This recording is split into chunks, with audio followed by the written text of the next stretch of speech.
Our word for today is from the book of Numbers 33 verse 3 to 4. I hope you get something from that. So when I posted this hairstyle that makes your hair fuller, a lot of people commented. I actually posted the shot of a male doing it. I think that's Aero something Eddie, and I got a lot of comments from a lot of you what you call it in your language. Some of you said you call it inward braiding. Some of you said you call it French braiding. That's from Maryland people. In Botswana, you guys said you call it French braid, and somebody said they call it ALATA, while in Jamaica some of you said you call it inside cornrow. Some persons even said you guys call it on the braid.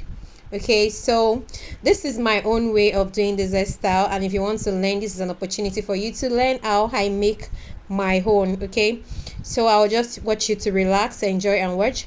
And if you're here to put on your notification bell and hit the subscribe button right now, you're wrong. So just relax, enjoy, watch this video, learn something. Like, this style makes your hair fuller, and if you have a very thin hair, you should do this style more often. If you cut your hair, you want to start from the beginning, do this style often to get a full hair, a good healthy hair, and make sure that you have a good hand making it for you. It's actually called Didi in my own dialect, so I'll just allow you watch, enjoy, relax. At the end of the clip, you'll see a more bolder one that is being made on a relaxed hair. Okay, so I'll see you guys in my next video. Bye.